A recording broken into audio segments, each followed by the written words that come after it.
नहीं, बिल्कुल। मैं सबसे पहले फरहत देशमुख को बहुत बहुत बधाई देता हूं कि जिस तरीके से महिलाओं के लिए आज ये क्रिकेट का टूर्नामेंट आयोजित किया गया है। स्पोर्ट्स के अंदर हमारी महिला आगे बढ़ना चाहिए और ख़ास तौर पर गवंडी शिवाजी नगर के अंदर ये प्रोग्राम हो रहा है। इसमें एक बहुत गर्व की और अभिमान की बात है। फरहत देशमुख ऐसे कई कामों के अंदर हम देखते हैं कि कहीं भी महिलाओं की आवाज़ बन के हमेशा पेश रहती है। महिलाओं की कोई भी समस्या हो आंदोलन के माध्यम से, जबकि ये हम तो कहेंगे ये हमारी पीर बहन थी, लेकिन बाद में हमारी भाभी हो गई, शरीफ देशमुख की बीवी हो गई। तो शरीफ देशमुख का नाता हमारा कई सालों से भारतीय विद्यार्थी सेना से रहा, मनसे के दौर से।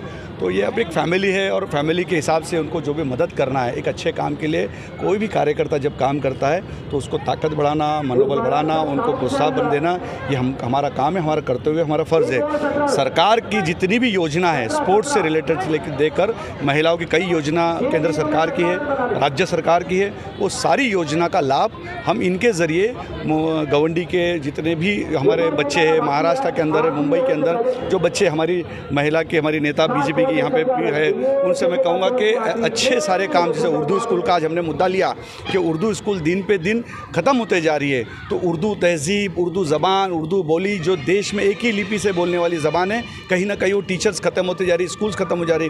तो आज हमने महाराष्ट्र के मुख्यमंत्री से बात की कि उर्दू को ज़्यादा से ज़्यादा बढ़ावा देना चाहिए, पर्सनालिटी डेवलपमेंट उसके ऊपर करना चाहिए, महिला सुरक्षा के ऊपर काम करना चाहिए, जिसके ऐसे सारे जो काम अगर ये ऐसी संस्था अगर आगे बढ़ती है तो सरकार को भी उनको मदद करने के लिए बहुत आसानी होती है।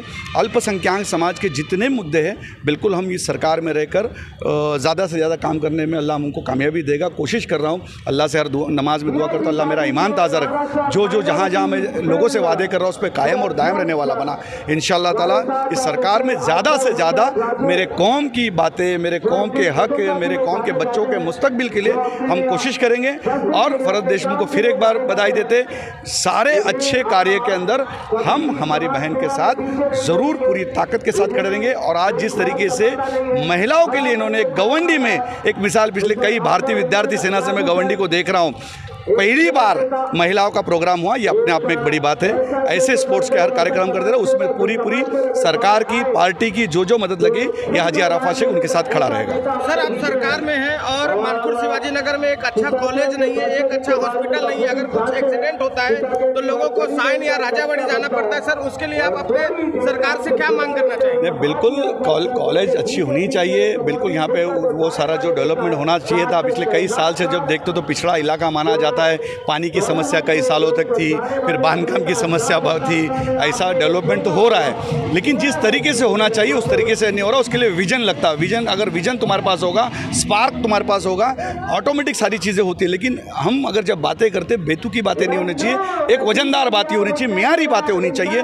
उसके लिए जिस तरीके से हमको करना है हम बिल्कुल काम करेंगे। एक आपको सबसे अहम मुद्दा बताता हूँ कि मैंने मुंबई पुलिस कमिश्नर को और सरकार में, यहाँ तक कि देवेंद्र फडणवीस जी को एक निवेदन दिया कल कि गवंडी की एक सबसे बड़ी समस्या है, अगर कोई प्रेग्नेंट औरत होने दो या कोई जल जाता है या अटैक आ जाता है तो अगर वो फटाक से कोई एम्बुलेंस नहीं मिलती तो रिक्शा में पकड़ता है और रिक्शा जाके साइन पे रुक जाती है और साइन से आगे हॉस्पिटल जाने के लिए नहीं देते। वो बेचारा पेशेंट मर जाए तो भी चलेगा, लेकिन वहाँ पे अलाउड नहीं है। तो हमने कहा कि इतना बड़ा घनी आबादी वाला शहर है तो उसके अंदर ये सुविधा होनी चाहिए। कम से कम हमारी रिक्शा को साइन हॉस्पिटल जाने तक के परमिशन, तो हमको धंधे में इंटरेस्ट नहीं है, लेकिन ऐसी कोई दुर्घटना होती है, ऐसी कोई बात है तो रिक्शा वाला डरता है कि हम क्यों लेके जाए, हमको फाइन पड़ जाएगा, हमारा लाइसेंस कैंसिल हो जाएगा, हमारा बैच परमिट कैंसिल हो जाएगा।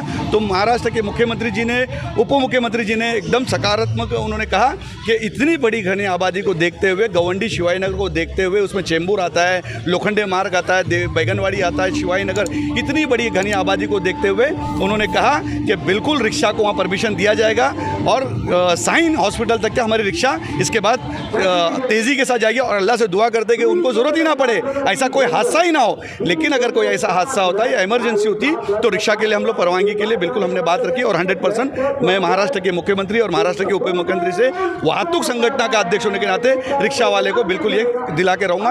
अल्लाह उसमें मुझे कामयाबी दे, ये आपके दुआ चाहता हूँ। सर गवंडी शिवाजी नगर में सबसे बड़ी एक समस्या है वो नशा।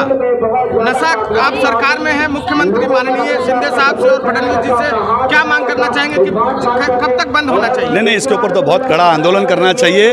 नशा जो बेचने वाले जो लोग हैं, जो धंधा करने वाले लोग, ये कहाँ से आता है, किस तरीके से आता है। आज मैंने देखा कल 2 रोज़ पहले कि गवंडी शिवाजी नगर से लेकर कुछ बहरामपाड़ा और नागदेवी स्टेट, ऐसे कुछ इलाके के अंदर गुटखा फ्री बांटा जा रहा था। हमारा 10वीं का एग्ज़ाम शुरू है और 10वीं और 12वीं के एग्ज़ाम के शुरू होते हमारे स्टूडेंट्स को, हमारे बच्चों को और ये बच्चियों को गुटखा फ्री देने का एक नया मुहिम से ताकि उनको आदत लगे और वो आदत के अंदर मुब्तला हो जाए। तो इसके ऊपर मुंबई पुलिस से मैं बात करके ज़रूरत पड़े तो उनकी सबकी लिस्ट और यादी गुटखा वालों की मंगाया हूँ।